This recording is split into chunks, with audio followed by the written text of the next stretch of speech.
outside the headland, so that won't interfere with the whole crop silage swath.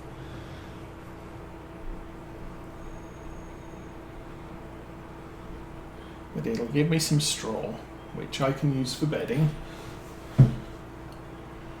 Okay, this thing is, oh no, it's only 78%, it's 70% where it goes bad.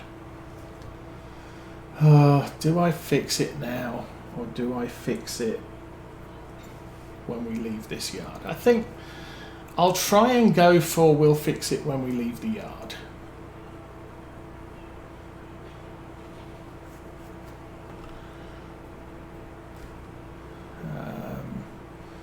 We'll also fill up the diesel tanks when we leave the yard. So the yard is going to consist of doing a headland of barley and a full field of canola. I think that's the last field of canola. I don't know what's across the road from behind us.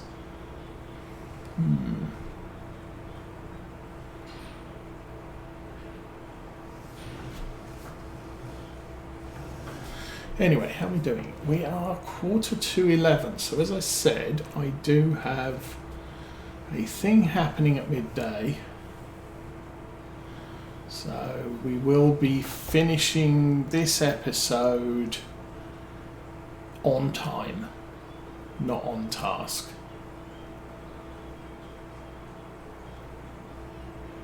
Normally what I mean by that is I will get us, yeah, it's midday and I'm just going to finish this job before I stop the stream, but today I cannot do that.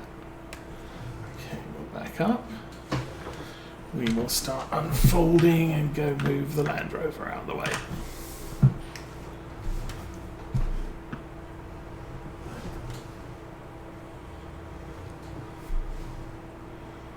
And that should be more than enough.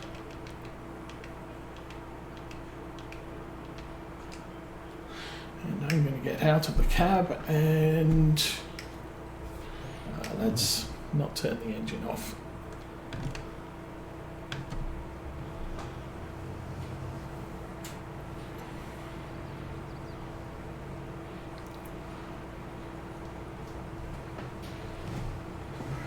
And off you go, worker. So we need to keep an eye on that. That's doing fine. That's done. I guess I'm doing this now. Oh fun, oh games.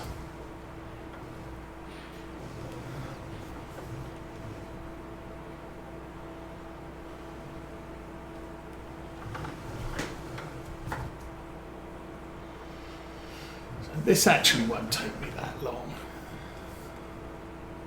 Now we have a beehive up here and I'm not going to have any arable crops ever again in these fields, because the cows are just too darn hungry. Okay.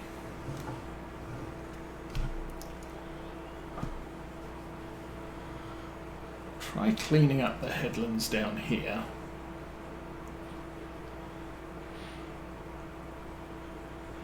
And then I may do a run across the field to the other side and clean up over there.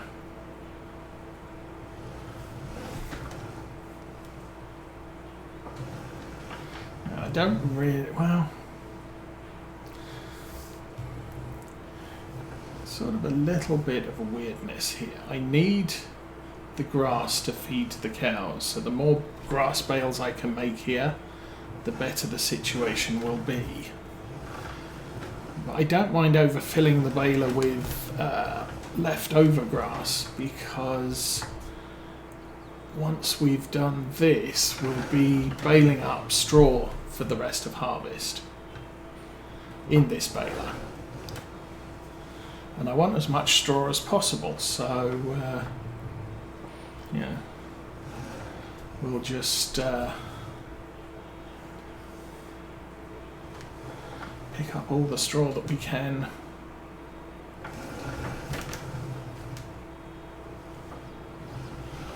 But if there's grass in some of it, it doesn't matter.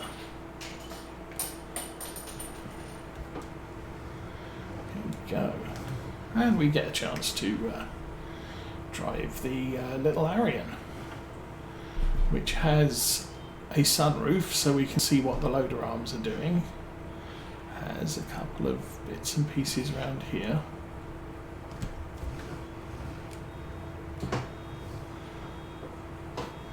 Again, kind of one of those tractors I might consider sticking GPS on now, since it's quite big.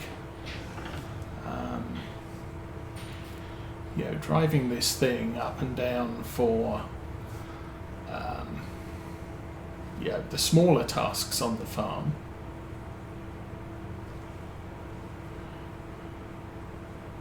might be a thing. Class Arian's filling up fast. 61% on the Tryon. Oh.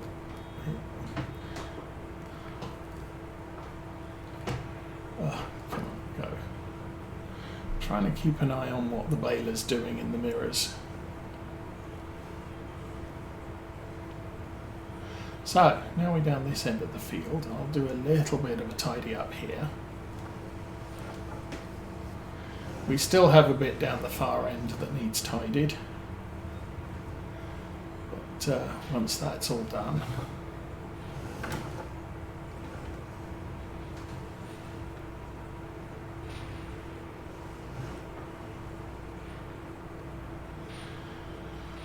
we've got a couple of rows down the middle where we failed to follow, and this field will be done.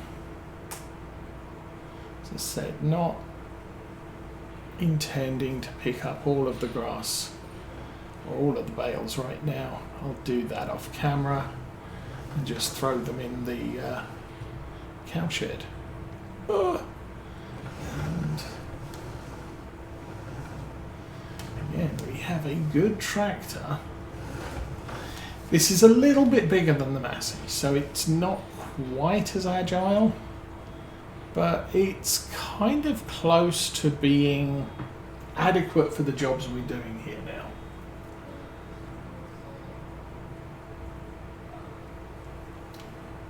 And I'm not worried about the lack of horsepower on anything. We can even run it on the Fendt baler,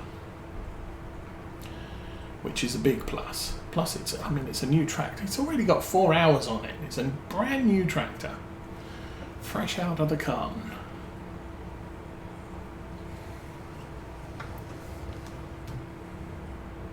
So I missed a bit here. Don't know what that was about.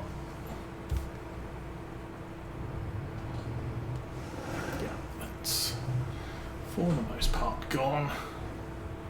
So, looking at this, I will head up the side here.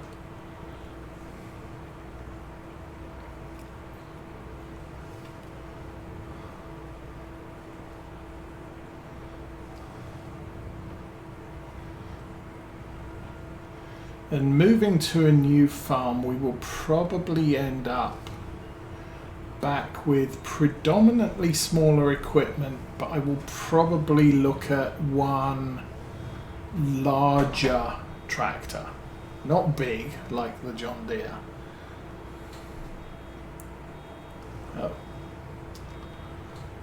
But sort of a tractor that can do up to 250 horsepower. That will mean that I can't do the sort of mowing kit that we have now. We'll be stuck with probably a front and side mower. But all of the other tractors will probably be less than 200 horsepower. And if we're struggling with tasks that need to be done and the equipment we have available, I will be more likely to consider a bigger, another seeder or another cultivator than I will a bigger seeder or bigger cultivator. I want to try and make use of that other thing, course play, Actually, I need to approach this from the side so that I can set workers off doing similar tasks on different fields and be fairly confident they will achieve the task assigned to them, which is something I can't, with an in-game worker, you're just looking at, well, I'll set this doing this, but I know I'm going to have to come back and fix the bits it misses. Okay, it stopped beeping finally.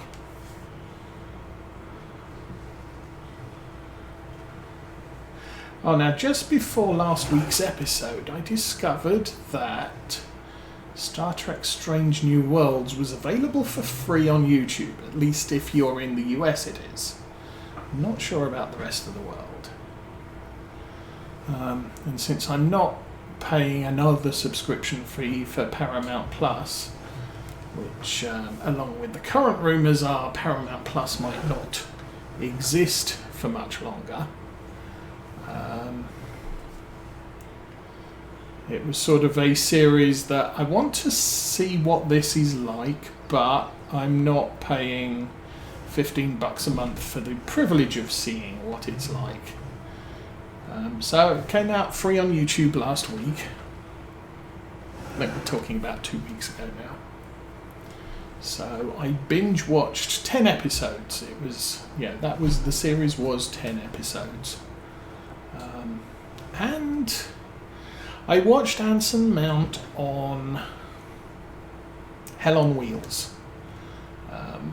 He's a good actor, so I wanted to see how he'd handle being a captain on Star Trek. He's very good. He's not Jim Kirk. As the, spoiler alert, the last episode is a reenactment of the balance of power as a sort of a time travel what if Captain Pike hadn't been injured in an accident and not been able to retain command of the Enterprise. So he got replaced by Jim Kirk because of his accident. But it was sort of a what if he'd been in charge rather than Jim Kirk, and obviously the upshot was that everything would have been different. It was nice to see the balance of terror reenacted with modern special effects. And but all in all, a generally very well presented series. It wasn't overly current era preaching at you. I enjoyed it. Only 10 episodes. Season 2 is just about to drop on Paramount Plus, which again I will not be paying subscription for or watching, so that is what it is.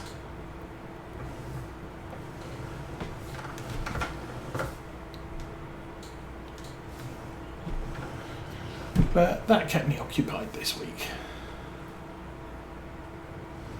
There's a new Nick Fury series dropping on Disney in about 2 weeks' time. So I'll probably take a look at that. Don't know what that's going to be like, because Disney is being a little bit evangelical in their what people need to believe.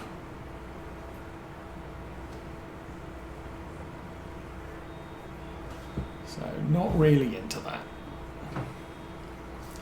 I go and watch a movie, TV series, whatever, because I want a story, not because I want to be told what to think.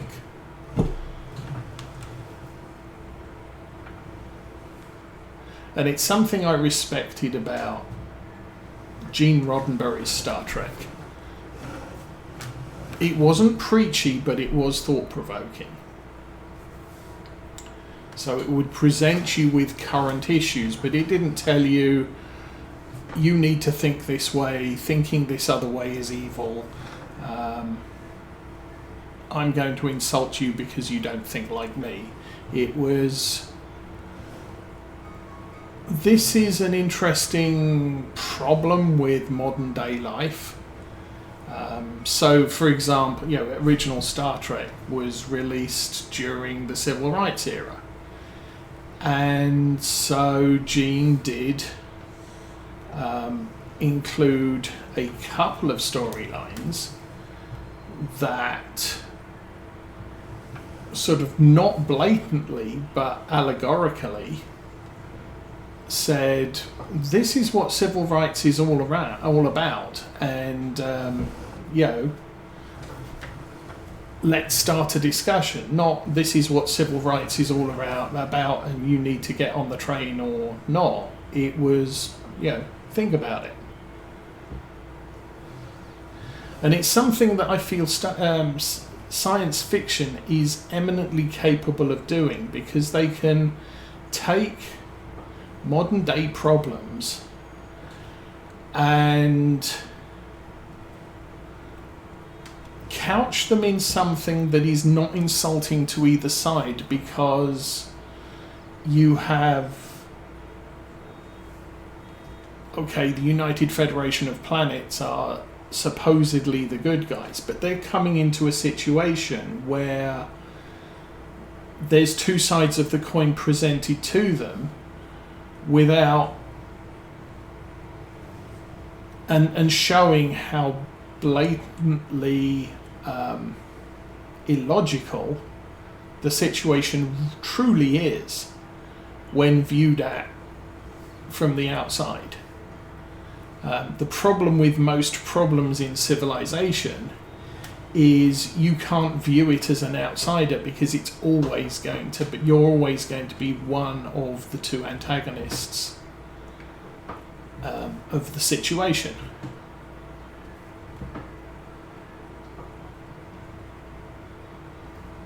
I am determined to get that piece of grass. Yay.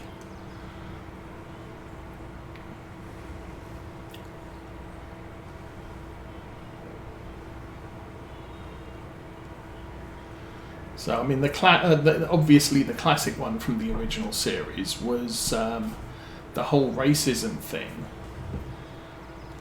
And because it was predominantly how blacks were treated by a lot of white people, even if you weren't directly responsible for the treatment of black people, or you weren't a black person suffering from that treatment because of where you lived, you were still involved. And if a story gets too preachy, you get to the point where this show is calling me an imbecile and I'm not an instigator of this situation. With Star Trek, they took it to an absurd situation where you had a civilization where the people had half their skin was black and half their skin was white, and their fight, you've got these two guys are the last two people of their civilization, and they are fighting to the death. And Kirk sort of says, I don't see what your problem is. And it was sort of, well, his skin colour's different from mine. He said, well, no, half your face is black, half your face is white, and so is his. And so one of the antagonists basically said, no, but the left side of my face is white, and the left side of his face is black. And that's the contention. And it's sort of, oh, isn't that a bit stupid? Why are you fighting about this? It's illogical. You can understand people fighting about idealism in that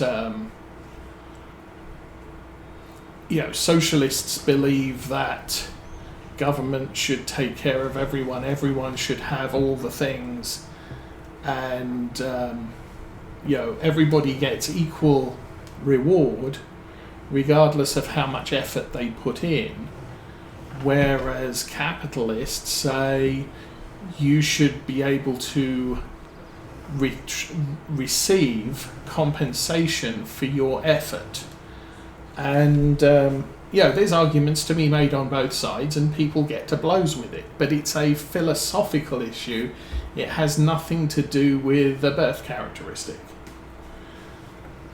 and therein lies the issue, kind of thing. It looks like my harvester's stopped working. I should go and empty it. What say you? Okay, that is full. I will turn it off. No.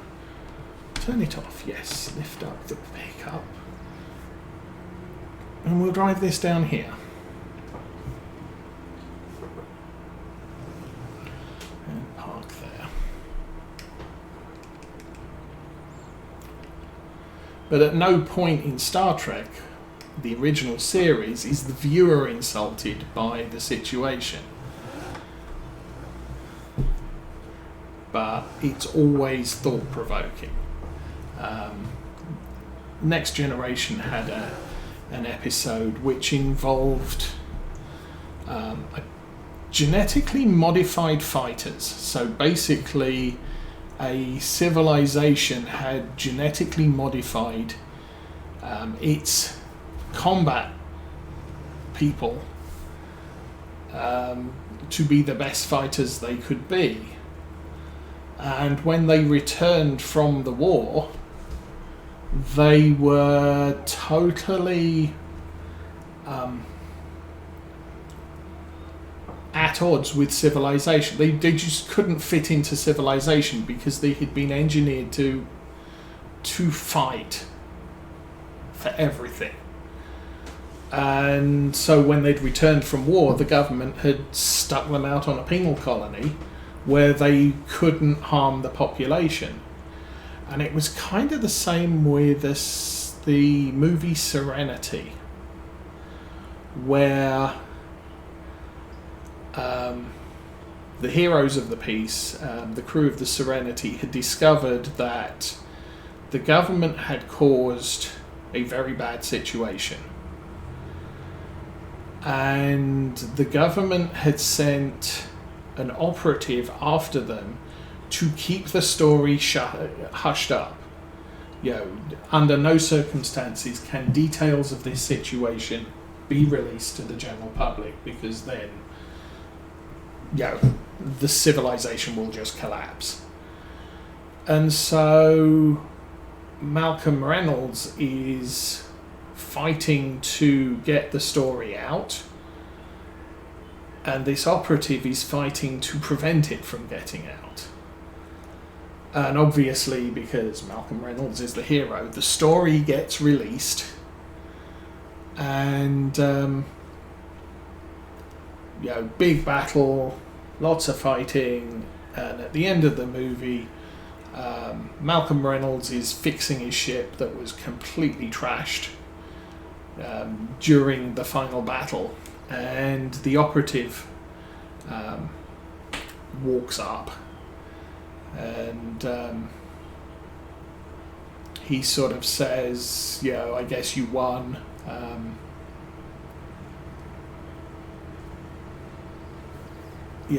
I thought I'd let you know I'm not coming after you anymore. And he was a brilliant antagonist, but he got to the end, I lost.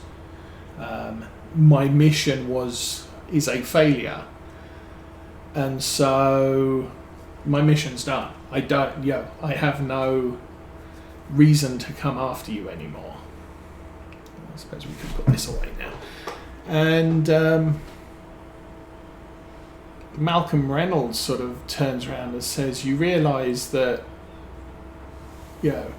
if your mission were a success and you created the utopia for civilization to live in, you wouldn't have a place in it. Or he doesn't say that, but he sort of asks the operative, what happens when you create this perfect utopia? What happens to you? And the operative says, I'm under no delusions that once I have succeeded with all my tasks and the world is, or the universe is, a more friendly place and utopia happens, I'm not going to have a place in it, because I'm not the sort of person who can live in that sort of world. Because he's trained to, deal with problems, and once all the problems go away, he has no skills left to live in a peaceful society. And that's a problem that sci-fi brings up. That, look, we're training people, we're training spies, we're training, we have.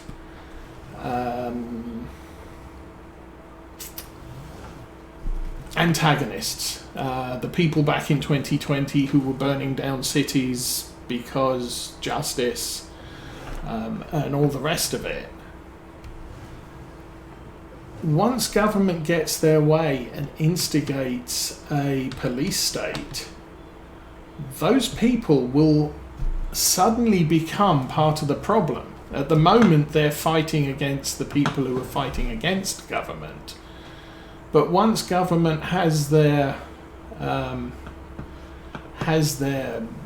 idealistic society, those people are not part of that idealistic society. The rebels are not part of the Republic at the end of Star Wars, technically. Everybody who had... Why aren't you... Oh, you did drop the... everybody who had fought for the rebellion, had the rebellion not needed a defence force, those people would have been superfluous to the needs of the Republic. Because they are violent extremists who have been trained to overthrow a fascistic regime. They have no room in polite society. And therein lies the problem.